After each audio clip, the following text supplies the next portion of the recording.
Before we begin, I just want to say that this commentary is not meant to attack all theists, it's only made to counter the arguments of the person I'm responding to. Although, that's going to be a tad hard in this case, because the person I'm responding to really doesn't say anything. The video I'm talking about is one by Redeemed Zoomer, which claims it proves God using math. And I'm just going to start by showing the video's conclusion, because I feel like that's really the best way to do it justice. Like we said, math only exists in the mind, so its origin must also be a mind. Math contains infinite information, so this mind must be all-knowing. Math controls the universe, so this mind must also be all-powerful. And math is beyond and outside of our natural world, so this mind must be supernatural. And we have just described God.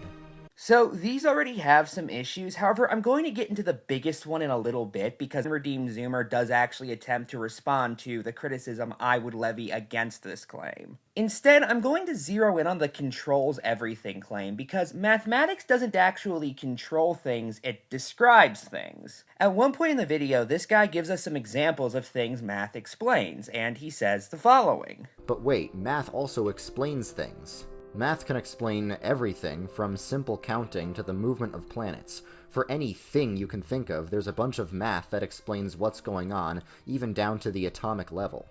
However, as he ends up admitting, math doesn't control these forces, it, to use his word in this clip, explains them. Planets don't orbit the way they do because math controls them, but because of forces in our universe like gravity. Even if you believe it was a deity that created these forces, that still wouldn't mean they're controlled by mathematics. That just doesn't make any sense. The rest of his points can be broken down in a similar manner, however the example I used is one where there was also a different issue, so that's why I focused on it. However, he does attempt to respond to this objection, so let's play that. So, if math is only in our minds, but it also explains the natural world, then where does it come from?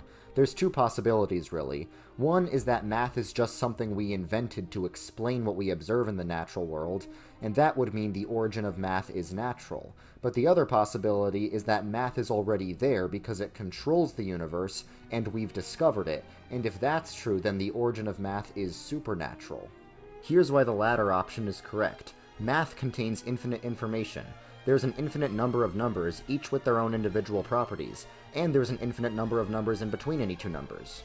What do you mean by information exactly? It is true there are an infinite amount of numbers, however that does not disprove the idea that mathematics is how we express information we already have. And we keep discovering things. Pi, which is the number that explains the area of a circle. To be more specific, it's what you multiply the diameter of a circle by to get its circumference, and what you multiply the radius squared by in order to get its area. Has an infinite number of digits that we keep discovering by doing calculations. If we were just making this stuff up, we could make pi be whatever we want it to be, but we can't do that because we know that that's not true.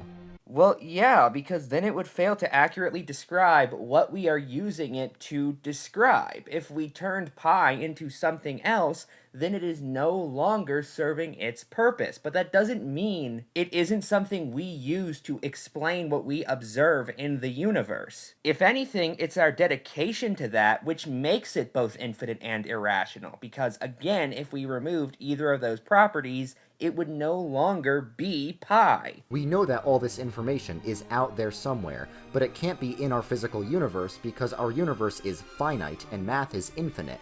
Again, what do you mean by information? You still haven't defined that at all. And by the way, your example of pi is something that is both present in the natural world, but is also infinite. But that also begs the question of what you mean by infinite, because pi isn't infinite in the sense that it is infinitely large, for example, but in that it's infinitely precise. It is of such specific value that it takes an infinite number of numbers to actually describe it. And I just want to point out that later in the video you say the universe doesn't have infinites. It has infinite complexity, so it can't possibly be in our universe because the universe doesn't have infinites. But why isn't the infinitely precise pi an example of an infinite? For that matter, what do you mean by complexity? And again, why doesn't pi work as an example of complexity? Yeah, if you haven't figured it out yet, this video is nothing more than jumping from ill-defined term to ill-defined term and hoping that constitutes a coherent argument. It doesn't. Legitimately, the rest of the video is nothing more than waffling about how math is infinite, which I've already responded to, put together with discussion of the Mandelbrot set, which is more of the same, so I'm ending it here. Good night, and good luck.